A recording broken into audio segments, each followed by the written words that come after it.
Hello বন্ধুরা, আমার এই চ্যানেলে তোমাদেরকে স্বাগত জানাই। রবিবারের এই ক্লাসে আমরা আজকে 11 ক্লাসের ইংলিশের নতুন সিলেবাসের একটি কবিতা সম্পর্কে পড়ব, যার নাম কম্পোজড আপন ওয়েস্টমিনস্টার ব্রিজ। আমি এই কবিতাটি সম্পর্কে বিস্তারিত বলবো, যাতে তোমাদের এই কবিতাটি সম্পর্কে কোনো রকম ডাউট না থাকে। এই ক্লাসে ওয়ার্ড মিনিং থেকে শুরু করে লাইন বাই লাইন মিনিং খুব সহজভাবে বোঝানো হবে, তাই ভিডিওটি স্কিপ না করে পুরো ভিডিওটা দেখতে থাকো। আর যদি আমার বোঝানো তোমাদের ভালো লেগে থাকে তাহলে আমার চ্যানেলটিকে এক্ষুনি সাবস্ক্রাইব করো, আর তোমাদের বন্ধুদের মধ্যেও এই ভিডিওটি শেয়ার করতে ভুলো না। আমার এই চ্যানেলে 11 এবং 12-এর ইংলিশ সিলেবাস অনুযায়ী ভিডিও আপলোড করতে থাকবো, তাই তোমরা যারা উচ্চ মাধ্যমিক দিচ্ছ তারা অবশ্যই চ্যানেলটিকে সাবস্ক্রাইব করো, কারণ এই চ্যানেল ফলো করলে তোমাদের ইংলিশ বিষয়টি বুঝতে অনেক সুবিধা হবে, আর ফাইনাল এক্সামের প্রিপারেশনও খুব সহজেই হয়ে যাবে। তাহলে আর বেশি কথা না বলে আজকের যে বিষয়, অর্থাৎ কম্পোজড আপন ওয়েস্টমিনস্টার ব্রিজ, এই কবিতাটি সম্পর্কে আলোচনা করা যাক। আজকে যে কবিতাটি নিয়ে আলোচনা করব সেই কবিতাটির নাম কম্পোজড আপন ওয়েস্টমিনস্টার ব্রিজ, এবং এই কম্পোজড আপন ওয়েস্টমিনস্টার ব্রিজ লিখেছিলেন উইলিয়াম ওয়ার্ডসওয়ার্থ। আমরা কবিতাটি সম্পর্কে বিস্তারিত জানার আগে উইলিয়াম ওয়ার্ডসওয়ার্থ সম্পর্কে কিছু কথা জেনে নিই। William Wordsworth was born on 7th April 1770, অর্থাৎ 1770 সালের 7ই এপ্রিল উইলিয়াম ওয়ার্ডসওয়ার্থ জন্মগ্রহণ করেছিলেন।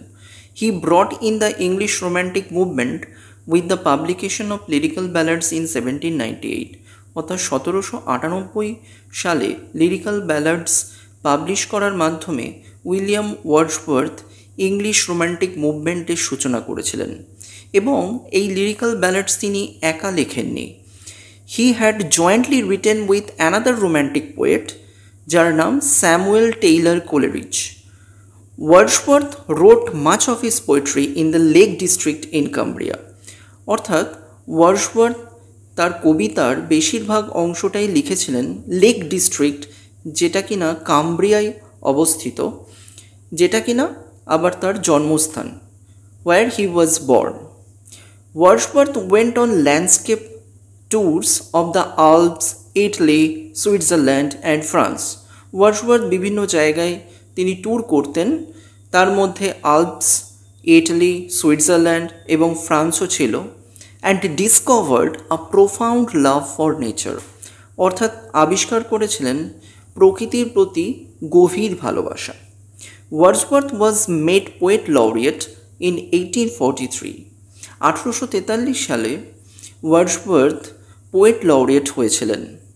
Wordsworth wrote the Prelude, an autobiographical poem of his early years. Wordsworth the Prelude নামে একটা অটোবায়োগ্রাফিক্যাল পোয়েম লিখেছিলেন তার প্রথম দিকে। The Prelude is generally considered to be his magnum opus, অর্থাৎ এই প্রিলিউড পোয়েমটি তার সবথেকে একটা গুরুত্বপূর্ণ কাজ হিসেবে গৃহীত হয়। It was posthumously titled and published by his wife Mary Hutchinson, অর্থাৎ ম্যারি হাচিনসন তার মৃত্যুর পর এই কবিতাটিকে নামকরণ করেন এবং পাবলিশ করেন। এবং কবে পাবলিশ করেন? In the year of his death, that means 1850 সালে তিনি এটা পাবলিশ করেছিলেন। Before which it was generally known as the poem to Coleridge, অর্থাৎ আগে এই পাবলিশ করার আগে এই পোয়েমটি দ্য পোয়েম টু কোলেরিজ নামেই খ্যাত ছিল। He died on 23rd April 1850, অর্থাৎ উইলিয়াম ওয়ার্ডসওয়ার্থ মারা যান 1850 সালের 23শে এপ্রিল। তার কোনো ফুসফুসের সমস্যা ছিল বা রোগ ছিল, তার জন্যই তিনি মারা যান। এই ছিল কবি পরিচিতি। এরপরে আমরা কবিতা সম্পর্কে বিস্তারিত আলোচনা করব। কবির সম্পর্কে জানার পর আমরা কবিতাটির নামকরণের যে তাৎপর্য সেটা নিয়ে আমরা আলোচনা করব। স্ক্রিনের ওপর দেখতে পাচ্ছ significance of the title of the poem, অর্থাৎ কবিতাটির যে নামকরণ সে সম্পর্কে আমরা আলোচনা করব। কবিতাটির নাম কম্পোজড আপন ওয়েস্টমিনস্টার ব্রিজ, সেপ্টেম্বর 3, 1802। তো কম্পোজড কথাটার মানে হচ্ছে রচনা করা, আপন কথাটার মানে হচ্ছে ওপরে। ওয়েস্টমিনস্টার ব্রিজ এমন একটা ব্রিজ, সেটা লন্ডনে অবস্থিত। কিন্তু কথাটা হলো সেপ্টেম্বর 3, 1802 এই সালটার উল্লেখ কেন এখানে করা রয়েছে সে সম্পর্কে আমি বলবো। তার আগে আমরা ওয়েস্টমিনস্টার ব্রিজ সম্পর্কে একটু জেনে নিই। So Westminster bridge is a road and traffic bridge over the river Thames in London. অর্থাৎ লন্ডন শহরের যে রিভার রয়েছে, যে গুরুত্বপূর্ণ রিভার, তার নাম থেমস। অর্থাৎ থেমস নদীর ওপরে একটা ব্রিজ রয়েছে, যেটাকে আমরা ওয়েস্টমিনস্টার ব্রিজ নামে জানি। সেই ওয়েস্টমিনস্টার ব্রিজটা পশ্চিম দিকে ওয়েস্টমিনস্টার বলে জায়গাটা এবং পূর্ব দিকে ল্যাম্বেথ পর্যন্ত বিস্তৃত। অর্থাৎ রিভার থেমসের ওপরে অবস্থিত এই ব্রিজটি লন্ডন শহরে, যেটাকে আমরা ওয়েস্টমিনস্টার ব্রিজ নামে চিনি, সেই ওয়েস্টমিনস্টার ব্রিজের ওপরে এই কবিতাটা রচনা করা হয়েছিল, যার জন্য লেখা রয়েছে কি কম্পোজড আপন ওয়েস্টমিনস্টার ব্রিজ। এবার কথাটা হলো সেপ্টেম্বর 3, 1802 এই কথাটার অর্থটা কি। অলদো ইটস ডেটেড সেপ্টেম্বর 3, 1802, যদিও এটা সেপ্টেম্বর 3, 1802 ডেটে উল্লেখ করা রয়েছে, the London morning scene which inspired the poem probably, অর্থাৎ লন্ডনের যে সকালবেলার দৃশ্য যেটা এই কবিতাটাকে লেখার জন্য উদ্বুদ্ধ করেছিল, occurred on 31 July of that year, অর্থাৎ 1802 সালের 31শে জুলাই কবি যে দৃশ্য ওয়েস্টমিনস্টার ব্রিজের ওপর থেকে দেখেছিলেন, সেই দৃশ্যের বর্ণনাই এই কবিতার মধ্যে দেওয়া আছে। অর্থাৎ কবিতাটা লেখা হয়েছিল 31 July of that year, when Wordsworth and his sister Dorothy left London for Dover. অর্থাৎ ওয়ার্ডসওয়ার্থ এবং তার বোন ডরোথি যখন ওই ওয়েস্টমিনস্টার ব্রিজের ওপর দিয়ে ক্রস করছিল ডোভারের উদ্দেশ্যে, অর্থাৎ তারা ফ্রান্সে যাচ্ছিলেন, ঠিক তার অর্থাৎ ওয়ার্ডসওয়ার্থের বিবাহের কিছুদিন আগে তারা ফ্রান্সের উদ্দেশ্যে রওনা হয়েছিলেন।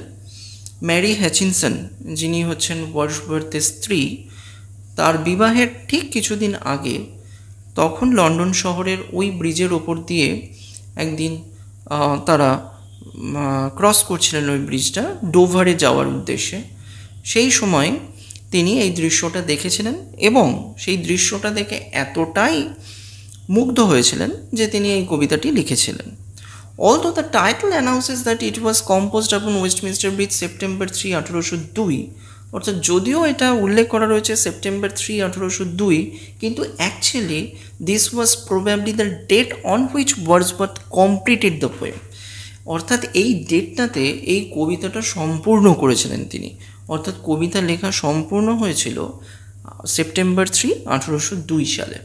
A few days after he and Dorothy had return to London, অর্থাৎ যখন ডরোথি এবং ওয়ার্ডসওয়ার্থ আবার পুনরায় লন্ডনে ফিরে এসেছিলেন, তখন তার কিছুদিন আগে অর্থাৎ সেপ্টেম্বর 3, 1802 এই কবিতাটা লেখা কমপ্লিট হয়েছিল, যার জন্য এই কবিতাটার শিরোনাম অর্থাৎ টাইটেলে এই সালটার উল্লেখ রয়েছে, অর্থাৎ সেপ্টেম্বর 3, 1802। তাহলে তোমরা মনে রাখবে যে 31শে জুলাই 1802 এই সময়টাই তিনি ক্রস করেছিলেন এবং অর্থাৎ ওই ব্রিজটা ক্রস করেছিলেন এবং সেই দৃশ্যটা উপভোগ করেছিলেন।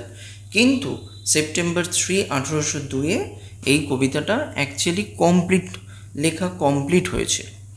সেই কারণেই এটা হচ্ছে এই টাইটেলে এই সালটার কথা উল্লেখ করা আছে। কবিতাটির টাইটেল নিয়ে আলোচনা করার পর আরেকটি বিষয় খুবই গুরুত্বপূর্ণ এই কবিতাটি সম্পর্কে। কম্পোজড আপন Westminster bridge is a sonnet. তো সনেট কাকে বলে? Is it a sonnet? অর্থাৎ এটা কি সনেট? তাহলে কম্পোজড আপন ওয়েস্টমিনস্টার ব্রিজ সনেট কিনা এবং সনেট কাকে বলে এই বিষয়টাও আমাদের জানতে হবে। তাহলে কম্পোজড আপন ওয়েস্টমিনস্টার ব্রিজ এটা একটা সনেট, কিন্তু সনেটটা কি? তাহলে বাংলায় যদি আমি এক কথাই বলি, সনেট হলো চতুর্দশপদী কবিতা, অর্থাৎ যে কবিতায় 14টা লাইন থাকে সেটিকে সনেট বলে। কিন্তু এখন প্রশ্ন হলো, সব কবিতায় যে কবিতাতেই 14টা লাইন আছে সেই কবিতাকেই কি আমরা সনেট বলতে পারবো? কিন্তু বিষয়টা হলো সব 14 লাইনের কবিতাই কিন্তু সনেট নয়। সনেটের একটা ডিস্টিংক্ট ফিচার্স আছে, অর্থাৎ কোনো একটা নির্দিষ্ট বৈশিষ্ট্য আছে, সেই সব 14 লাইনের কবিতাকেই আমরা সনেট বলতে পারি। তাহলে খুব ছোট করে আমরা যদি সনেট কাকে বলে জানতে চাই, তাহলে a sonnet is a type of 14 line poem, অর্থাৎ সনেট হলো এক ধরনের 14 লাইনের কবিতা। The 14 lines are further divided into 2 sections, অর্থাৎ এই 14 লাইনকে আমরা পুনরায় ভাগ করতে পারি দুটো ভাগে। অ্যান্ড 8 লাইন স্ট্যান্জা, একটা 8টা লাইনের স্ট্যান্জা যেটাকে আমরা সাধারণত অক্টেভ বলে থাকি, অ্যান্ড 6 লাইন স্ট্যান্জা অর্থাৎ 6 লাইনের স্ট্যান্জা যেটাকে আমরা সেস্টেড বলে থাকি। এছাড়াও একটা রাইম স্কিমের ব্যাপার আছে। সনেটে একটা ডিস্টিংক্ট অর্থাৎ একটা খুব নির্দিষ্ট বৈশিষ্ট্যের ছন্দ থাকে, সেই ছন্দের বৈশিষ্ট্য দেখে আমরা একটা কবিতাকে বলতে পারি যে হ্যাঁ এটা সনেট। এবার এই কম্পোজড আপন ওয়েস্টমিনস্টার ব্রিজ একটা ইটালিয়ান সনেটের প্যাটার্নকে রিফ্লেক্ট করে। এবার প্রশ্ন আসে কত রকমের সনেট আছে? তো মেনলি 2 রকমের সনেটই থাকে, একটা Petrarchan sonnet or Italian sonnet আর একটা ইংলিশ সনেট। এই আমাদের কম্পোজড আপন ওয়েস্টমিনস্টার ব্রিজ এটা একটা ইটালিয়ান সনেট অর পেট্রার্কান সনেটের উদাহরণ। পেট্রার্কান সনেট কী জিনিস? The poem is a Petrarchan sonnet or 8-line sonnet arranged into an octave or 8-line section and a sestet or 6-line section. আমি যেটা বলেছিলাম যে 8টা line অর্থাৎ অক্টেভের এবং 6টা লাইন অর্থাৎ সেস্টেটে বিভক্ত থাকে সাধারণত সনেট। কিন্তু সনেটের একটা ডিস্টিংক্ট রাইম স্কিম থাকে, অর্থাৎ ছন্দের একটা মেলবন্ধন থাকে। সেটা কি? The first 8 lines of the octave follow the rhyme scheme of ABBA, ABBA, অর্থাৎ তোমরা খুব মনোযোগ দিয়ে দেখো, ABBA অ্যান্ড ABBA এটা একটা ছন্দ। কিভাবে ছন্দটাকে আমরা পাবো সেটা আমি পরে বিস্তারিত আলোচনা করছি। এবং সেস্টেটেও একটা রাইম স্কিম থাকে। The following 6 lines of the sestet follow the rhyme scheme of CDC and DCD। তো এটা সাধারণত বোঝা যাচ্ছে না আমি জানি, কিন্তু আমি সেটা বিস্তারিত আলোচনা করছি। এবার যদি আমরা কবিতার লাইনগুলোকে দেখি, আমি বললাম যে একটা ডিস্টিংক্ট রাইম স্কিম রয়েছে, এখানে 8টা লাইন এবং 6টা লাইনে বিভক্ত করা যেতে পারে। তাহলে আমি কবিতাটাকে দেখো, কবিতার এটা এই 14 লাইনের যে কবিতাটা কম্পোজড আপন ওয়েস্টমিনস্টার ব্রিজ, সেটাকে আমি 8টা লাইনে আমি ভাগ করেছি এবং অক্টেভ বলে লিখেছি। অক্টেভ কেন? কারণ এখানে 8টা লাইন রয়েছে, সেই 8টা লাইনকে আবার আমরা ফার্দার 4টে লাইনে ভাগ করেছি এবং এই পাশে ব্র্যাকেটে আমি ABBA বলে কিছু ছন্দ লিখেছি। এবার প্রশ্নটা হলো আমি ABBA কী করে বুঝবো যে এটা ABBA? সেটার উত্তর দিতে গিয়ে আমি বলবো, আমি এই কবিতাটার সম্পর্কে বাংলা বা যে কবিতাটার যা অ্যানালিসিস আমি পরে বিস্তারিত বলবো, আগে আমি এই সনেট সম্পর্কে আলোচনা করছি। তোমরা দেখো প্রত্যেকটা লাইনের শেষ অক্ষর, সেটাকে তোমরা খেয়াল করবে যে আমরা কিভাবে এই ছন্দটাকে পাচ্ছি। এই লাইনের শেষ লাইনে রয়েছে ফেয়ার। ফেয়ার শব্দটাকে যদি আমরা ধরি, তাহলে ফেয়ার এই উচ্চারণের সাথে সিমিলারিটি যেসব শব্দগুলো আছে তাকেও আমি ধরব। অর্থাৎ ফেয়ারের সাথে এই 4টে লাইনের শেষ শব্দ ওয়্যার, ওয়্যার মানে হচ্ছে পরিধান করা বা পরা, এই শব্দটার মিল আছে। তাহলে ফেয়ারে আমি ধরলাম, ওয়্যারে আমি ধরলাম, তাহলে আমি দুটো পেয়ে গেলাম। এবার পরের লাইনটাই পাস বাই। পাস বাই কথাটার মানে হচ্ছে কোনো কিছুকে ছেড়ে চলে যাওয়া। আর ম্যাজেস্টি, দেখো লাস্টের যে শব্দটা বাই আর TY, অর্থাৎ এখানেও একটা আমি মিল পাচ্ছি, কিন্তু ফেয়ারের সাথে মিল নেই। সুতরাং ফেয়ারে আমি ধরেছি, বাইয়ে আমি B ধরবো। এবার বাইয়ের সাথে আমার কোন শব্দটার মিল রয়েছে? না ম্যাজেস্টি। সুতরাং তাহলে কি দাঁড়ালো? ABBA। অর্থাৎ আমি যদি ফেয়ারকে ধরি, ওয়্যারকে ধরি, বাইকে যদি আমি B ধরি, ম্যাজেস্টিকে আমি B ধরছি, তাহলে অক্টেভের প্রথম 4 লাইনের আমার যে ছন্দের যে রাইম স্কিম সেটা আমি কি বললাম? না ABBA। অর্থাৎ একটা আমি মিল পেলাম একটা প্রত্যেকটা শব্দের মধ্যে একটা আমি মিল পেলাম, এই ছন্দ।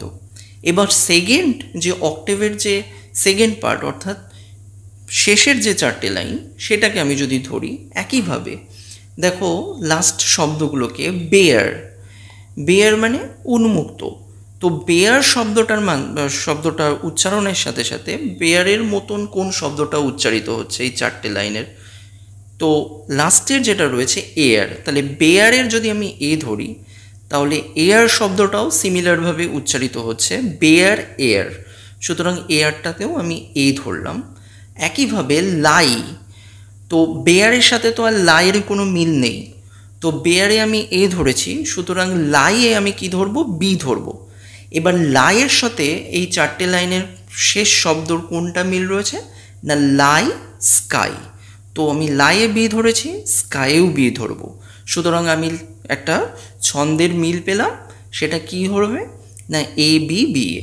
সুতরাং অক্টেভের যে ছন্দের মিল পেলাম সেটা কি হলো, A B B A B B A.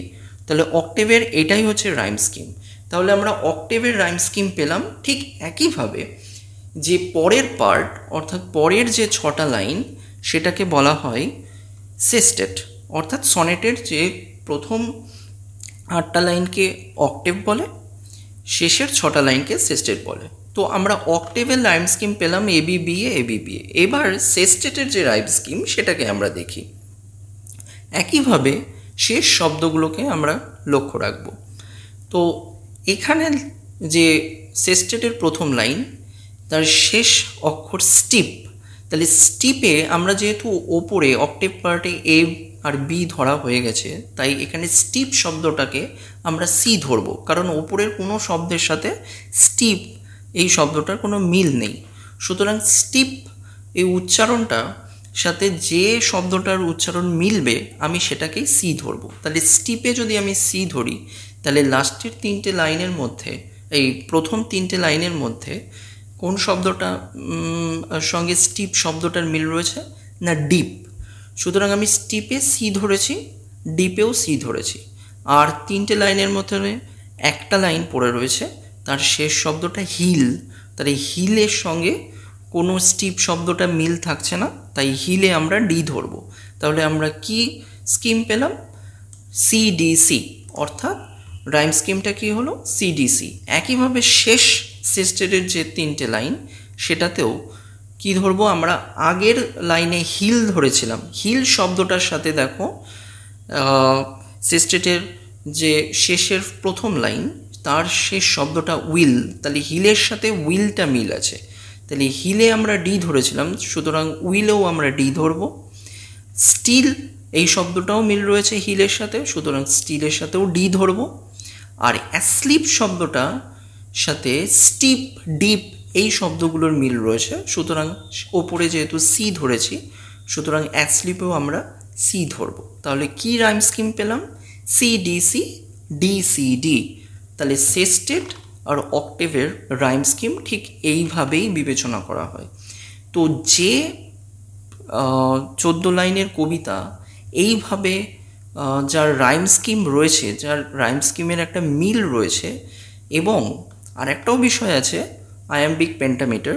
যাই হোক, তো এই পেট্রার্কান সনেটে সাধারণত এইভাবে অক্টেভ এবং সেস্টেটে যদি এই রকমভাবে রাইম স্কিমের আমরা মিল পাই তবে সেই কবিতাগুলোকেই, সেই 14 লাইনের কবিতাকে আমরা সনেট বলতে পারি। সুতরাং এই রাইম স্কিমটা যখন আমরা পাচ্ছি এই কম্পোজড আপন ওয়েস্টমিনস্টার ব্রিজ এই কবিতাটাতে, সুতরাং এটা বলাই যায় যে কম্পোজড আপন Westminster bridge is a sonnet. আরও স্পেসিফিক্যালি বলতে গেলে এটা একটা পেট্রার্কান সনেট। আশা করি বন্ধুরা এই সনেট সম্পর্কে তোমাদের যে কোনো ডাউট থাকলে সেটা ক্লিয়ার হয়ে গেছে। আরও যদি কোনো এই সম্পর্কে বা এই সংক্রান্ত কিছু প্রশ্ন তোমাদের থেকে থাকে তবে কমেন্ট বক্সে এক্ষুনি তোমরা লিখে জানাতে পারো। আমি কথা দিচ্ছি তোমাদের যে 1 ঘন্টার মধ্যে আমি সেই প্রশ্নের উত্তর দেওয়ার চেষ্টা করব। আমরা সনেট কি এই বিষয়ে জানার পর আমরা এই কবিতাটির ব্যাকগ্রাউন্ড অর্থাৎ কবিতাটি কেন লেখা হয়েছিল এবং কি বিষয়ে লেখা হচ্ছে সেই সম্পর্কে একটু জেনে নিই। যে অন 31 জুলাই 1802, যেটা আমি আগেও বললাম যে 1802 সালের 31শে July when Wordsworth and his sister Dorothy were traveling to Calais. Calais একটা ফ্রান্সের জায়গা, তো সেখানে যখন ডরোথি এবং ওয়ার্ডসওয়ার্থের বোন ডরোথি তারা যখন ট্রাভেল করছিল, সেই সময় she described the seen by her and her brother in her journal. অর্থাৎ সেই যে দৃশ্যটা ওয়েস্টমিনস্টার ব্রিজের ওপর দিয়ে তিনি বা তারা দেখেছিলেন, সেটার কথাই তিনি একটি জার্নালে লিখেছিলেন, যে জার্নালটার নাম দ্য গ্রাসমিয়ার জার্নাল। তার বিবরণটা ঠিক এই রকম ছিল: ইট ওয়াজ এ বিউটিফুল মর্নিং, অর্থাৎ সেই দিনটা যে সকালটা ছিল সেটা খুবই সুন্দর। দ্য সিটি, এখানে দ্য সিটি বলতে লন্ডন শহরকে বোঝাচ্ছে। সেন্ট পলস বলতে এখানে আর কোনো উল্লেখ নেই। সেন্ট পলস মানে হচ্ছে সেন্ট পলস ক্যাথেড্রাল। তো সেন্ট পলস ক্যাথেড্রাল ওখানকার একটা চার্চ, সেই চার্চের কথা এখানে বলা হয়েছে। তাহলে কি কি দৃশ্য দেখা যাচ্ছে? The city, Saint Paul's cathedral with the river. তাহলে দ্য রিভার হচ্ছে লন্ডনের সব থেকে গুরুত্বপূর্ণ যে নদী, দ্য রিভার থেমস, তার কথাই বলা হচ্ছে। And a multitude of little boats, অর্থাৎ ছোট ছোট প্রচুর বোটস দেখা যাচ্ছে, অর্থাৎ নৌকা দেখা যাচ্ছে। Made a most beautiful sight, অর্থাৎ পুরো দৃশ্যটাকে করেছে সব থেকে সুন্দর। As we crossed Westminster bridge, যেহেতু আমরা সেই সময়টা ওয়েস্টমিনস্টার ব্রিজের উপর দিয়ে ক্রস করছিলাম। The houses were not overhung by their cloud of smoke. এখানে বলছে যেসব বাড়িগুলো রয়েছে সেইগুলো কিন্তু ক্লাউড অফ স্মোক, অর্থাৎ ধোঁয়ায় কিন্তু বেষ্টিত নেই। অর্থাৎ সকালবেলায়, যেহেতু ওটা খুবই সকালবেলা, ধোঁয়া বা ক্লাউড অফ স্মোক মানে হচ্ছে ধোঁয়া, তাহলে সেই লন্ডন শহরের ওপরে ধোঁয়া কী করে আসছে সে সম্পর্কে আমি পরে আলোচনা করছি। কিন্তু এখানে যেটা বলছে যে the houses were not overhung by their cloud of smoke, অর্থাৎ সেই বাড়িগুলো কিন্তু ধোঁয়ায় বেষ্টিত নেই। And they were spread out endlessly, এবং সেটা অনেক দূর পর্যন্ত বিস্তৃত রয়েছে এই বাড়িঘরগুলো। অর্থাৎ ওয়েস্টমিনস্টার ব্রিজের ওপর দিয়ে যে দৃশ্যটা দেখা যাচ্ছে সেটা অনেক দূর পর্যন্ত বিস্তৃত। ইয়েট দ্য সান শোন সো ব্রাইটলি, অ্যাকচুয়ালি তখন সূর্যটা এতটাই ব্রাইটলি, অর্থাৎ উজ্জ্বলতার সাথে চারিদিকটাতে আলোকিত করেছিল। With such a pure light, যে এতটা বিশুদ্ধ একটা লাইট, অর্থাৎ সূর্যের আলোটাকে বিশুদ্ধ বলা হয়েছে। That there was a even something like the purity of one of nature's own grand spectacles, অর্থাৎ প্রকৃতির যে রাজকীয় যে সৌন্দর্য বা সুন্দর জিনিস চারিদিকে আছে, সেইটাকে কিন্তু তাদের মধ্যে একটি বলে মনে হচ্ছিল। অর্থাৎ অত্যন্ত সুন্দর দৃশ্যের কথা তিনি বর্ণনা করেছেন দ্য গ্রাসমিয়ার জার্নালে। এই ছিল ব্যাকগ্রাউন্ড, অর্থাৎ কবিতাটার লেখার কারণ, এই সম্পর্কে একটু জানালাম। এরপরে আমরা যেটা সম্পর্কে জানবো, এই কবিতাটার দুটো খুবই গুরুত্বপূর্ণ অংশ আছে যেটা পড়তে গেলে আমরা পাবো। সেটা হচ্ছে, আমরা বাংলায় পড়েছি যেটাকে আমরা অলংকার বলি, এই কবিতাতেও অলংকারের ব্যবহার করা হয়েছে, যেটা ইংরাজিতে বলা হয় রেটোরিক্যাল ডিভাইস। তো যেটা ব্যবহার করা হয়েছে রেটোরিক্যাল ডিভাইস, যেটাকে বলা হয় হাইপারবোলি। এবার প্রশ্ন আসে, এই হাইপারবোলিটা কি? হাইপারবোলিটা হচ্ছে একটা রেটোরিক্যাল ডিভাইস, অর্থাৎ একটা অলংকার, যা এবার মিনিং যদি আমি এটার বলি তাহলে কোনো কিছুকে বাড়িয়ে বলা। তাহলে হাইপারবোলি ইজ এক্সট্রাভ্যাগেন্ট এক্সাজারেশন। এক্সাজারেশন মানে কি? কোনো কিছু ছোট জিনিসকে বড় করে বলা, সেটাকেই আমরা হাইপারবোলি বলি। এবার অনেকেই এই হাইপারবোলি শব্দটাকে উচ্চারণ করে হাইপারবোল। অ্যাকচুয়ালি এই শব্দটার আসল উচ্চারণ হচ্ছে হাইপারবোলি। তো এই হাইপারবোলি মানে হচ্ছে কি বললাম, যে কোনো ছোট জিনিসকে বড় করে বলা। A way of speaking or writing that make someone or something sound much bigger, অর্থাৎ এমনভাবে কোনো কিছুকে বলা যেটা কিনা ছোট জিনিসকে বড় করে বলা, বা কোনো খারাপ জিনিসকে ভালো করে বলা, কোনো ছোট জিনিসকে বড় করে বলা, এই সবই হাইপারবোলির উদাহরণ। এবার আমি দুটো এক্সাম্পলের কথা বলেছি, ধরো সেই এক্সাম্পলটা দিলেই তোমরা বুঝতে পারবে। I have told you this 15,000 times, অর্থাৎ আমি এটা তোমাকে বলেছি প্রায় 50,000 বার। তো একটা জিনিস মানুষকে নিশ্চয়ই 50,000 বার গুনে গুনে বলা যায় না, সুতরাং একটা জিনিস হয়তো অনেকবার বলা হয়েছে, 2, 3 বার, 4 বার, 5 বার, সেটাকেই এমফাসাইজ অর্থাৎ জোর দিয়ে বলার জন্য কী করে বলা হচ্ছে না, I have told you this 50,000 times, অর্থাৎ 50,000 বার। তো এইটা একটা হাইপারবোলির উদাহরণ, অর্থাৎ ছোট জিনিসকে বড় করে বলা। একইভাবে you are as light as a cotton ball, অর্থাৎ কাউকে বলা হচ্ছে যে তুমি এতটাই হালকা, কিসের মতন না, একটা কটন বলের মতন, অর্থাৎ তুলোর বলের মতন তুমি হালকা। অর্থাৎ এটা তো সম্ভব নয়, একটা মানুষের ওজন তুলোর মতন কখনো হতে পারে না, কিন্তু সেটাকে কি বলা হচ্ছে, আরও বাড়িয়ে বলা হচ্ছে। যে কি বাড়িয়ে বলা হচ্ছে, যে তোমার ওজনটা এতটাই কম যেন মনে হচ্ছে কটন বলের মতন, অর্থাৎ তুলোর বলের মতন। তো এইটা কিন্তু হাইপারবোলির একটা এক্সাম্পল। তো আশা করি হাইপারবোলিক কী জিনিস সেটা আমি বোঝাতে পারলাম। তাও যদি তোমাদের কোনো সমস্যা থাকে তোমরা কমেন্ট বক্সে জানাতে পারো আমাকে। আরেকটা জিনিস যেটা একইভাবে figures of speech or rhetorical device, এটাও একটা অলংকার যেটাকে বলা হয় পার্সনিফিকেশন। এই কবিতাটার ভেতরে আমরা পার্সনিফিকেশন এবং হাইপারবোলির ব্যবহার দেখতে পাবো। তো হাইপারবোলি সম্পর্কে তো আমি বললাম, এবার পার্সনিফিকেশনের কথা বলি। Personification is a figure of speech. তাহলে সেটা মানেটা কি, the attribution of a personal nature or human characteristics to something non human, অর্থাৎ কোনো মানুষের ক্যারেক্টারিস্টিক অর বৈশিষ্ট্যকে কোনো নন হিউম্যান এন্টিটির ওপরে ব্যবহার করা। অর্থাৎ কোনো পাথরকে বলা যে সেটার প্রাণ আছে। আমি যদি এটা এক্সাম্পল হিসেবে বলতে পারি যে মানুষের কোনো চরিত্রকে কোনো নন হিউম্যান এন্টিটির ওপরে সেটার উপরে আরোপ করা। তাহলে এক্সাম্পল অর্থাৎ উদাহরণ যদি নিই, দেখো the flowers are dancing to the wind, এটা একটা পার্সনিফিকেশনের উদাহরণ। কি বলছে, the flowers are dancing to the wind, অর্থাৎ ফুলগুলো যেন বাতাসের সাথে নাচ করছে।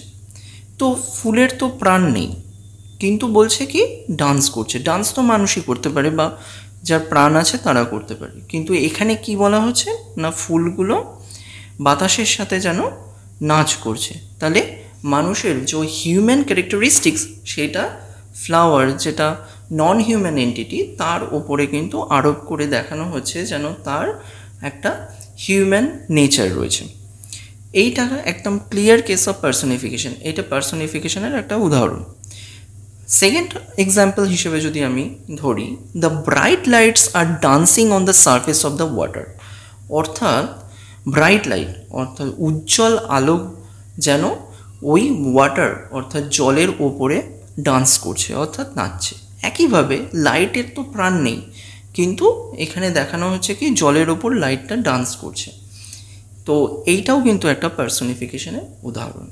তো এই দুটো ফিগার্স অফ স্পিচ আমরা এই কবিতাটা পড়তে গিয়ে কিন্তু পাবো। আশা করি বন্ধুরা বুঝতে পারলে। আরও যদি কোনো সমস্যা থাকে তোমরা অবশ্যই কমেন্ট বক্সে আমাকে জানাতে পারো। সনেট, হাইপারবোলি, পার্সনিফিকেশন, কবির সম্পর্কে আমরা জানলাম। এগুলো জানার পর এবার আমরা কবিতাটি সম্পর্কে জানব। আশা করি বন্ধুরা তোমাদের প্রত্যেকের কাছেই টেক্সট বুক আছে। যদি টেক্সট বুক না থাকে তাহলে স্ক্রিনে তোমরা এই কবিতাটার প্রত্যেকটি লাইন দেখতে পাচ্ছ। আমি প্রত্যেকটি লাইনের আলাদা আলাদা করে বিশ্লেষণ করে বলবো, ওয়ার্ড মিনিং সহ, যে এই কবিতাটার অর্থটা কী, অর্থাৎ এই কবিতাটাতে কবি কী বলতে চাইছেন। তো যদি এই ভিডিওটা তোমাদের ভালো লেগে থাকে তাহলে তোমরা এখনই সাবস্ক্রাইব করে নাও, কারণ এই রকম ইনফরমেটিভ ভিডিও আমরা এই চ্যানেলে পরবর্তীকালে আপলোড করতে থাকবো তোমাদেরই সুবিধার জন্য। তো প্রথম কবিতার যে লাইন সেটাতে কি বলছে, আর্থ has not anything to show more fair. আমি দেখো শো কথাটার মানে বলে দিয়েছি ডিসপ্লে। তাহলে ডিসপ্লে কথাটার মানেটা কি, দেখানো। ফেয়ার কথাটার মানে কি, ফেয়ার মানে হচ্ছে সুন্দর, এখানে বিউটিফুল।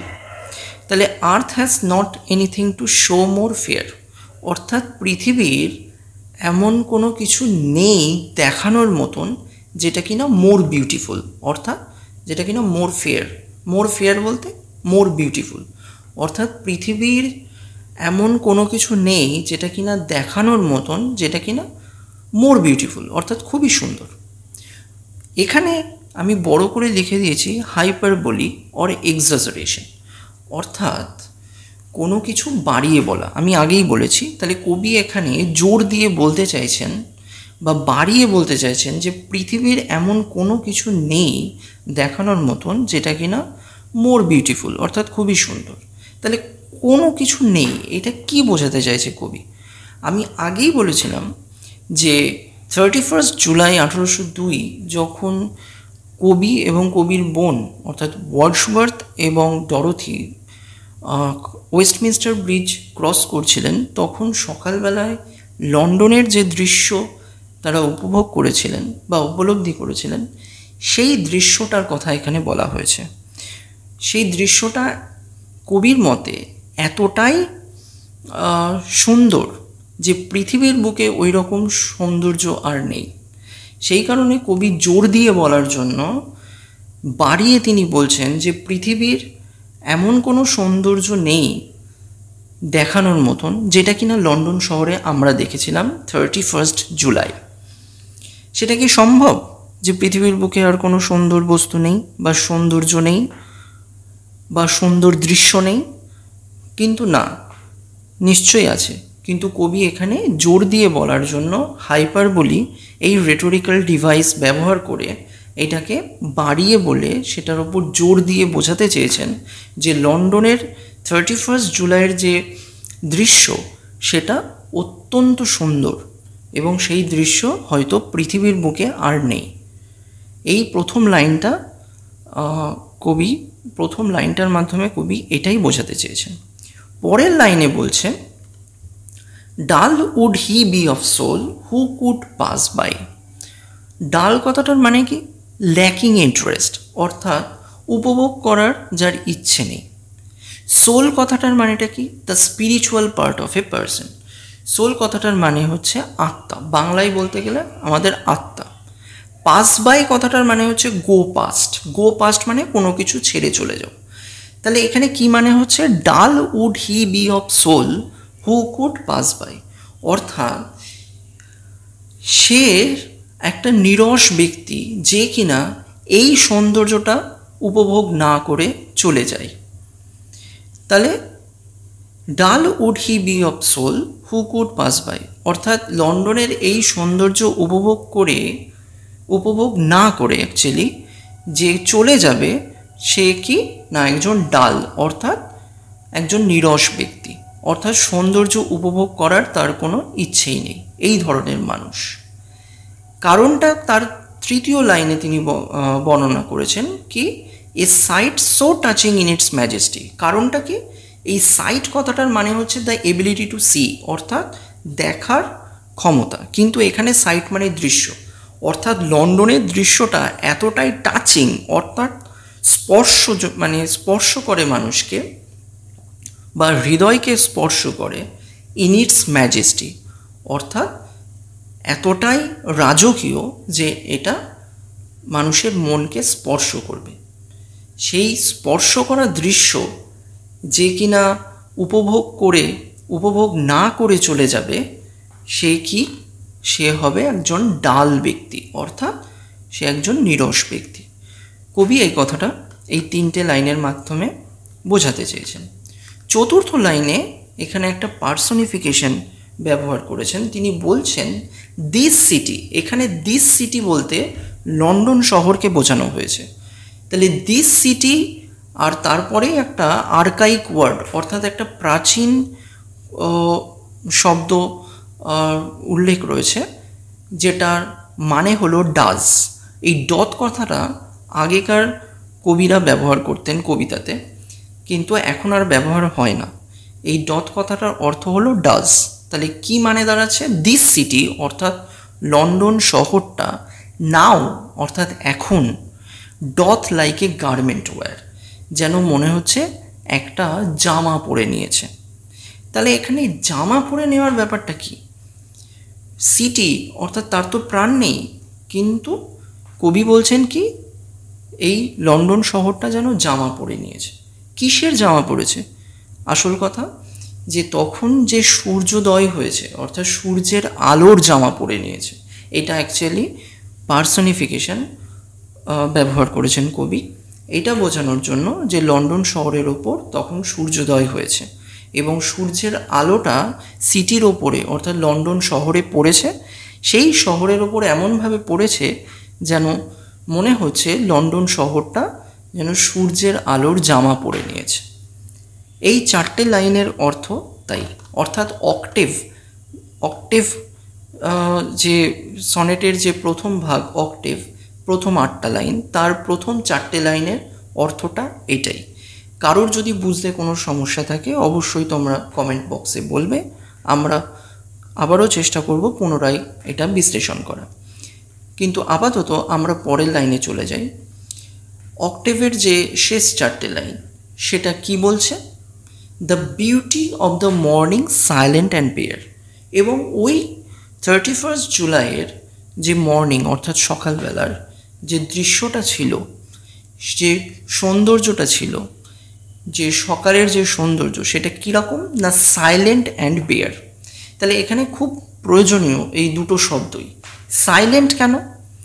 অর্থাৎ লন্ডনের যে সৌন্দর্য সেটা সাইলেন্ট অর্থাৎ নিস্তব্ধ। নিস্তব্ধ এই কারণেই আর্লি মর্নিংয়ের কারণে অর্থাৎ সকালবেলার কারণে কোনো কাজ সেখানে চলছে না, প্রত্যেকটা মানুষ তখন ঘুমিয়ে রয়েছে, কোনো যানবাহনও চলছে না। ওই কারণে শহরটা কি রয়েছে? নিস্তব্ধ রয়েছে।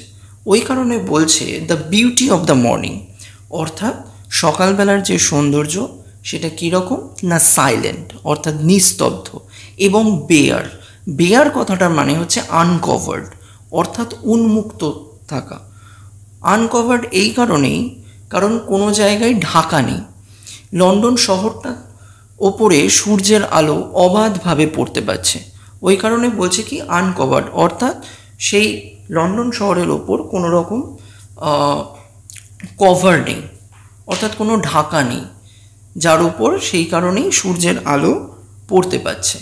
সেই কারণে কীরকম না বেয়ার, উন্মুক্ত।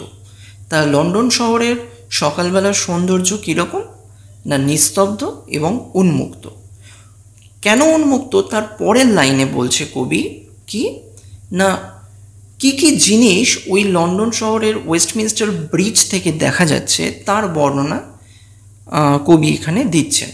কি দেখা যাচ্ছে না শিপস, কিছু জাহাজ দেখা যাচ্ছে, টাওয়ার্স, ওখানে নানা রকম টাওয়ার দেখা যাচ্ছে, ডোমস অর্থাৎ চার্চের যে চূড়া সেইগুলো দেখা যাচ্ছে, থিয়েটার্স, ওখানে কিছু নাট্যশালা দেখা যাচ্ছে, অ্যান্ড টেম্পলস, ওখানে কিছু মন্দির দেখা যাচ্ছে, যেটা কিনা লাই। এই লাই মানে কিন্তু মিথ্যে কথা বলাও হয়, কিন্তু এখানে লাই মানে কি পড়ে থাকা, অর্থাৎ ওয়েস্টমিনস্টার ব্রিজের ওপর থেকে যেন মনে হচ্ছে শিপস, টাওয়ার্স, ডোমস, থিয়েটার্স এবং টেম্পলসগুলো যেন চারিদিকে পড়ে রয়েছে, অর্থাৎ লন্ডন শহরের চারিদিকে পড়ে রয়েছে।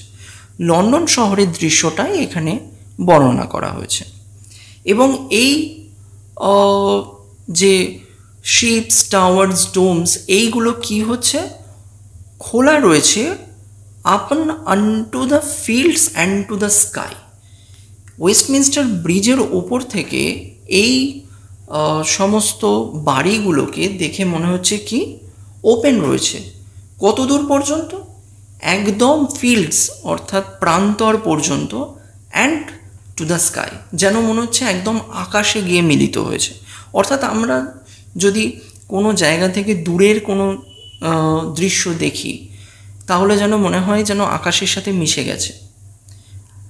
ঠিক সেই কথাটাই কবি এখানে বলতে চাইছে, যেন ওয়েস্টমিনস্টার ব্রিজ থেকে যে লন্ডনের দৃশ্যটা দেখা যাচ্ছে যেন মনে হচ্ছে সেই দূরত্বটা আকাশে গিয়ে মিশে গেছে। Open আনটু the fields and to the sky, এই আনটু কথাটার মানে হচ্ছে টু, অর্থাৎ একদম পুরো আকাশে যেন মিশে গেছে, এই আকাশ পর্যন্ত যেন সরাসরি লন্ডনের দৃশ্যটা ওয়েস্টমিনস্টার ব্রিজের ওপর থেকে দেখা যাচ্ছে। এর পরের যে লাইনটা, এটা কিন্তু অত্যন্ত গুরুত্বপূর্ণ লাইন এবং আমার মনে হয় এই লাইনটার ওপরে এবার 11 ক্লাসে কিন্তু কোয়েশ্চেন আসবে এই লাইনটার উপরে। কম্পোজড আপন ওয়েস্টমিনস্টার ব্রিজ, এই কবিতাটা থেকে এই লাইনটা খুবই গুরুত্বপূর্ণ, অর্থাৎ অক্টেভের শেষ লাইন কি, all bright and glittering in the smokeless air. বলছে অল বলতে এখানে যা যা দৃশ্যের কথা বলা হচ্ছে, এখানে ships, domes, theatres and temples, অর্থাৎ ওয়েস্টমিনস্টার ব্রিজের ওপর থেকে যা যা লন্ডনের দৃশ্য দেখা যাচ্ছে সবগুলোই যেন অল ব্রাইট। ব্রাইট কথাটার মানে হচ্ছে উজ্জ্বল, গ্লিটারিং কথাটার মানে হচ্ছে স্পার্কলিং, স্পার্কলিং কথাটার মানে কি, চকচক করা। আর স্মোকলেস এয়ার, এই স্মোকলেস এয়ার এই কথাটা অত্যন্ত গুরুত্বপূর্ণ এখানে, অর্থাৎ স্মোকলেস কথাটার মানে হচ্ছে উইদাউট স্মোক। এখানে উইদাউট স্মোকলেস নয়, উইদাউট স্মোক হবে এখানে, আমি কেটে দিলাম। স্মোকলেস মানে উইদাউট স্মোক, অর্থাৎ যেখানে কোনো ধোঁয়া নেই। তাহলে কি বলতে চাইছে কবি এখানে, all bright and glittering in the smokeless air, প্রত্যেকটা লন্ডনের জিনিস উজ্জ্বল হয়ে উঠেছে এবং চকচক করছে। কেন চকচক করছে? ইন দ্য স্মোকলেস এয়ার, অর্থাৎ ধোঁয়াবিহীন এই বাতাসে। তাহলে এবার প্রশ্ন আসে, কেন স্মোকলেস? এই উত্তর দিতে গিয়ে আমি বলবো যে সাধারণত লন্ডন শহর সাধারণত সকালবেলায় মিস্ট অর্থাৎ ফগ, কুয়াশায় ঢাকা থাকে। এবং আরেকটা বিষয়ও হয় যে লন্ডন শহরের যে কলকারখানা আছে সেই কলকারখানার ধোঁয়া লন্ডন শহরকে একেবারে ঘিরে ধরে রাখে, যার জন্য ওয়েস্টমিনস্টার ব্রিজের ওপর থেকে সেই রকম পরিষ্কারভাবে লন্ডনকে দেখা যায় না।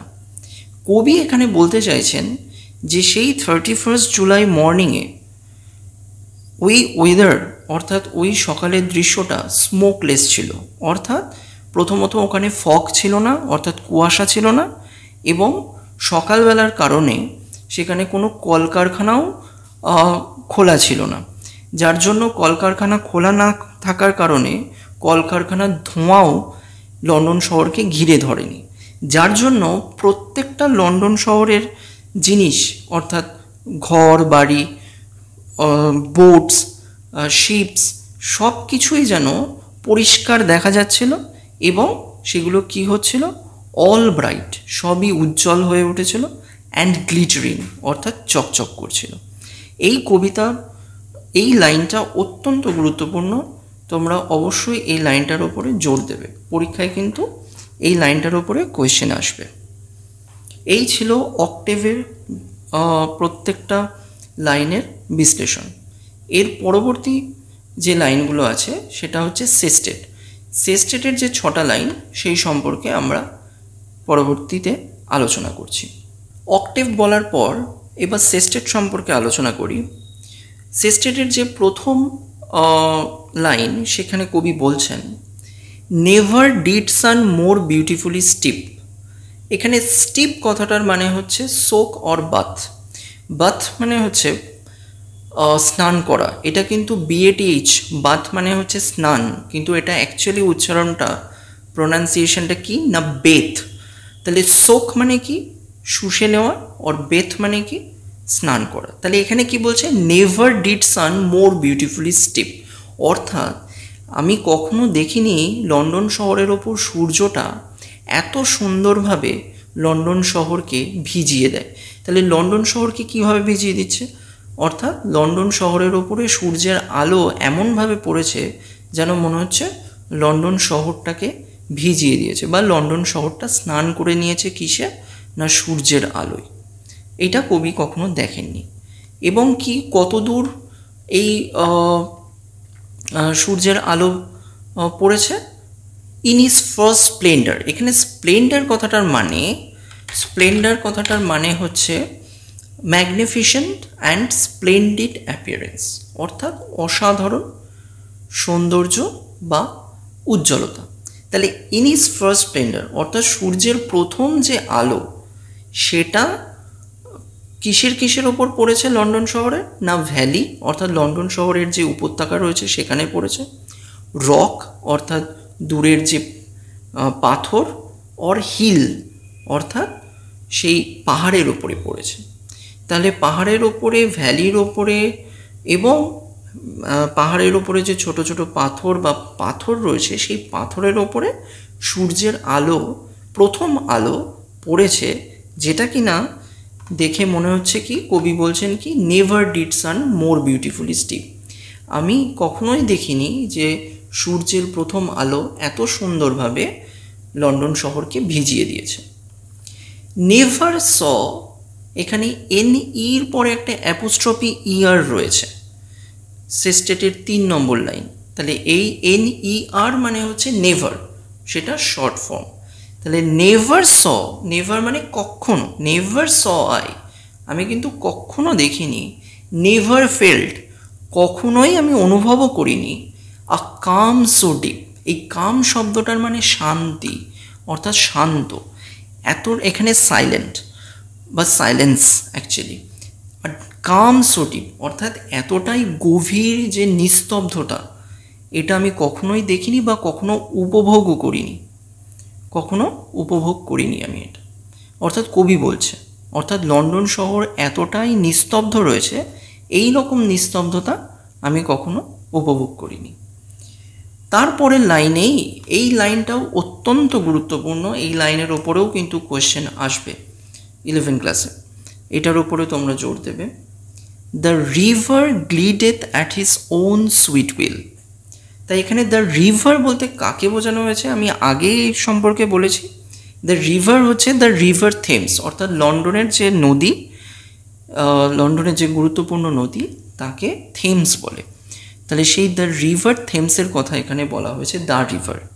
আর গ্লিডেথ এই শব্দটা আগে কবিরা ব্যবহার করতেন, কিন্তু এখন আর ব্যবহার হয় না, সেই কারণে the archive version of glide, এখানে গ্লাইড কথাটারই আর একটা কথা হচ্ছে গ্লিডেথ। গ্লাইড মানে হচ্ছে ভেসে চলা বা বয়ে চলা। এখানে কি বলছে? The river glided at his own sweet will, অর্থাৎ এই থেমস নদীটা যেন নিজের ইচ্ছাতেই বয়ে চলেছে। এখানে একটু আমাকে বলতে হবে যে নিজের ইচ্ছায় নদীটা কি করে বয়ে চলছে। অর্থাৎ নদীর বুকে, সাধারণত থেমস নদীর বুকে অনেক ফেরি চলাচল করে, অর্থাৎ ছোট ছোট বোট চলে, যার শিপস চলে, ওখানে জাহাজ চলে, যার ফলে নদীর যে গতিপথ সেটা সাধারণত একটু ব্যাহত হয়, অর্থাৎ নদী যেভাবে চলে সেটা ঠিক মতন চলতে পারে না। এটা কবি বলছেন। কবির দৃষ্টিতে কবি বলছেন কি, যেহেতু ওই সকালবেলার কারণে নদীর মধ্যে কোনো শিপস চলছে না, অর্থাৎ কোনো জাহাজ চলছে না, ছোট ছোট বোট চলছে না, সেই কারণে ওই রিভার অর্থাৎ থেমস নদী নিজের ইচ্ছা মতোই বয়ে চলেছে। কবি এখানে তাই বলতে চেয়েছেন, অর্থাৎ the river glideth at his own sweet will, অর্থাৎ থেমস নদী তার নিজের ইচ্ছে মতোই বয়ে চলেছে, যেহেতু সেখানে কোনো জাহাজ বা ছোট ছোট নৌকা চলছে না। এই পার্টিকুলার লাইনটার উপরে কোশ্চেন আসে এবং তোমরা খুব ভালো করে এই লাইনটা পড়বে। আর এই বছরের সবথেকে গুরুত্বপূর্ণ, যেটা আমি বলেই দিলাম, এই কোশ্চেনটা তোমাদের 11 ক্লাসে আসতেই পারে, অর্থাৎ সেস্টেটের বা কবিতাটার শেষ দুটো লাইন কি বলছে। এই কবিতাটায় শেষে এসে কবি বলছেন, তিনি গডকে স্মরণ করছেন। ডিয়ার গড, তিনি বলছেন, প্রিয় ভগবান, the very houses seem asleep. এখানে ভেরি মানে নির্দিষ্ট করে বোঝানো হচ্ছে, অর্থাৎ ওয়েস্টমিনস্টার ব্রিজের ওপর থেকে লন্ডন শহরের যেসব বাড়িগুলো দেখা যাচ্ছে সেই বাড়িগুলোকে নির্দিষ্ট করে বোঝানো হচ্ছে যে ওই বাড়িগুলো সিম অ্যাসলিপ। অ্যাসলিপ কথাটার মানে হচ্ছে in a state of sleep, অর্থাৎ ঘুমন্ত। যেন ওয়েস্টমিনস্টার ব্রিজের ওপর থেকে মনে হচ্ছে লন্ডন শহরের বাড়িগুলো ঘুমন্ত। এটা একটা ক্লিয়ার কেস অফ পার্সনিফিকেশন, অর্থাৎ কবি এখানে পার্সনিফিকেশন ব্যবহার করেছেন। এটা একটা অলংকার, আমি আগেও বলেছি। সেই অলংকার ব্যবহার করে কবি বলতে চাইছেন যে লন্ডন শহরের বাড়িগুলো ঘুমোচ্ছে না। বাড়ি কখনো ঘুমোতে পারে, অর্থাৎ বাড়ির মধ্যের মানুষগুলো ঘুমোচ্ছে। কবি সেটাকেই ঘুরিয়ে বলছেন কি, the very houses seem asleep, অর্থাৎ ওই বাড়ির মধ্যের মানুষগুলো যেন ঘুমোচ্ছে। And all that mighty heart is lying still. এখানে মাইটি বলতে ভেরি লার্জ অর পাওয়ারফুল, অর্থাৎ খুব বড় কোনো কিছুকে বোঝাচ্ছে। তাহলে মাইটি হার্ট, এখানে হার্ট হৃদয়, অর্থাৎ হৃদয়ের সাথে তুলনা করেছেন কাকে না, লন্ডন শহরকে। হৃদয় যেরকম সবসময় স্পন্দিত হয়, আমাদের শরীরে রক্ত সঞ্চালন করে, সেরকম লন্ডন শহরও একটা গুরুত্বপূর্ণ শহর, সেটাও স্পন্দিত হয়। অর্থাৎ স্পন্দিত হয় ইন দ্য সেন্স যে লন্ডন শহরে সমস্ত গুরুত্বপূর্ণ কাজ চলে। সেই কারণে কবি বলছেন and all that mighty heart, অর্থাৎ এই একটা বড় হৃদয়, অর্থাৎ লন্ডন শহরটা স্পন্দিত হয় সবসময়, কিন্তু এই সকালবেলা কেন কি মনে হচ্ছে, ইজ লাইং স্টিল, অর্থাৎ এত বড় শহরটা যেন চুপচাপ পড়ে রয়েছে কোনো রকম শব্দ না করেই। স্টিল কথাটার মানে হচ্ছে not moving or making a sound, অর্থাৎ কোনো রকম শব্দ না করে এই মাইটি হার্ট অর্থাৎ লন্ডন শহরটা যেন পড়ে রয়েছে। কবি এখানে ওয়েস্টমিনস্টার ব্রিজের ওপর থেকে যে শান্ত, যে নিরিবিলি, যে সাইলেন্ট যে দৃশ্য, যে অপরূপ সৌন্দর্য, লন্ডন শহরের অপরূপ সৌন্দর্য উপলব্ধি করেছিলেন, সেই অপরূপ সৌন্দর্যকেই এই কম্পোজড আপন ওয়েস্টমিনস্টার ব্রিজ এই কবিতাটির মাধ্যমে তুলে ধরার চেষ্টা করেছেন। এই কবিতাটির অর্থ তাই। এবার যদি আমি পুরো কবিতাটাকে আরও একবার তোমাদের কাছে তুলে ধরি, তাহলে এই রকম হবে যে কম্পোজড আপন ওয়েস্টমিনস্টার ব্রিজ সেপ্টেম্বর 3, 1802, অর্থাৎ কম্পোজড আপন ওয়েস্টমিনস্টার ব্রিজ অর্থাৎ ওয়েস্টমিনস্টার ব্রিজের ওপরে এটা রচনা করা হয়েছে সেপ্টেম্বর 3, 1802 বাই উইলিয়াম ওয়ার্ডসওয়ার্থ। তাহলে কি বলছে, আর্থ has not anything to show more fair, অর্থাৎ পৃথিবীর এমন কোনো জিনিস নেই যেটা কিনা সুন্দর জিনিস, যেটা কিনা আমাদের দেখাতে পারে। Dull would he be of soul who could pass by, অর্থাৎ যে কিনা এইরকম সৌন্দর্য উপলব্ধি না করে চলে যায় সে অবশ্যই একজন নিরস ব্যক্তি। কারণটা কি, a sight so touching in its majesty, কারণ হচ্ছে এই সৌন্দর্যটা বা এই দৃশ্যটা এতটাই সুন্দর যে সেটাকে না উপভোগ করে থাকা যায় না। ইন ইটস ম্যাজেস্টি অর্থাৎ রাজকীয় সৌন্দর্য এটা। This city now doth like a garment wear, এই শহরটা অর্থাৎ লন্ডন শহরটা যেন মনে হচ্ছে একটা সূর্যের আলোর গার্মেন্ট অর্থাৎ জামা পরে নিয়েছে। The beauty of the morning, অর্থাৎ এই সকালবেলার দৃশ্যটা কীরকম না, সাইলেন্ট অ্যান্ড বেয়ার, নিস্তব্ধ এবং উন্মুক্ত। Ships, towers, domes, theatre and temples lie, ওই ওয়েস্টমিনস্টার ব্রিজের ওপর থেকে কি কি দেখা যাচ্ছে না, শিপস দেখা যাচ্ছে, জাহাজ, টাওয়ার্স, ডোমস, থিয়েটার্স এবং টেম্পলস অর্থাৎ মন্দির দেখা যাচ্ছে, যেগুলো কিনা লাই অর্থাৎ পড়ে রয়েছে লন্ডন শহরের ওপরে। Open unto the fields and to the sky, যেন মনে হচ্ছে একদম আকাশের শেষ সীমানা পর্যন্ত ছড়িয়ে রয়েছে এই জিনিসগুলো। All bright and glittering in the smokeless air, এবং সমস্ত জিনিসগুলোই যেগুলো দেখা যাচ্ছে ওয়েস্টমিনস্টার ব্রিজের ওপর দিয়ে, সেগুলো কি করছে না, উজ্জ্বল হয়ে উঠেছে এবং চকচক করছে। কারণটা কি, যেহেতু সেখানে কোনো রকম ধোঁয়া নেই, অর্থাৎ in the smokeless air. Never did sun more beautifully steep, এবং আমি কখনোই সূর্য এত সুন্দরভাবে লন্ডনকে তার আলো দিয়ে স্নান করিয়ে দেয় না, অর্থাৎ লন্ডন শহরটা স্নাত হয় না সূর্যের আলোয়।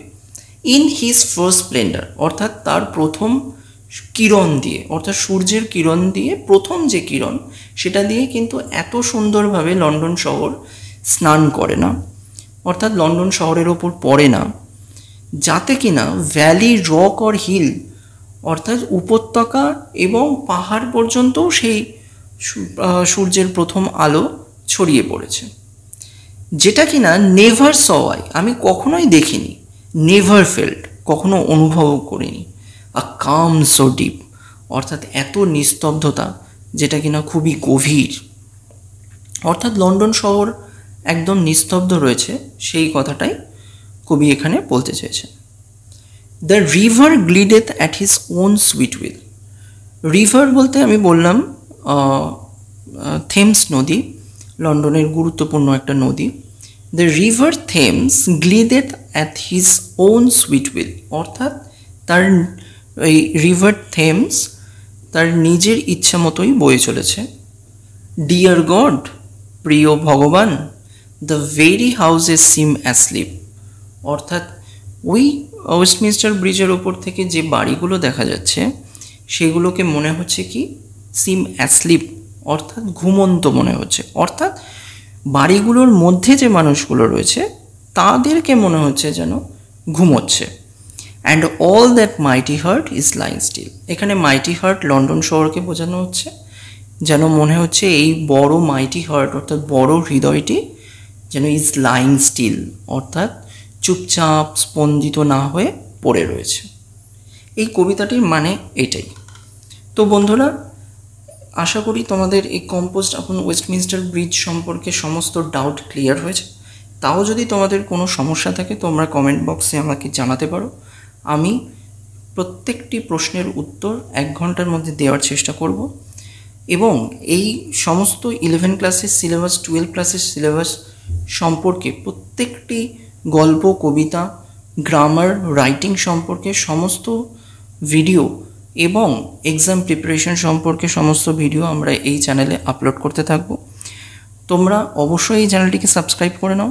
এবং আমি এটা বলতে পারি যে এই চ্যানেলটিকে যদি তোমরা ফলো করো তাহলে তোমাদের এক্সামের প্রিপারেশন খুব ভালোভাবে হয়ে যাবে। ইংরাজি সম্পর্কে কোনো আর সমস্যা থাকবে না। তাই বন্ধুরা, তোমরা এখনই সাবস্ক্রাইব করো এবং তোমাদের বন্ধুদের মধ্যেও এই ভিডিওটিকে শেয়ার করো। আজকে এইটুকুনি, পরবর্তী ভিডিওর জন্য তোমরা অপেক্ষা করো। Thank you.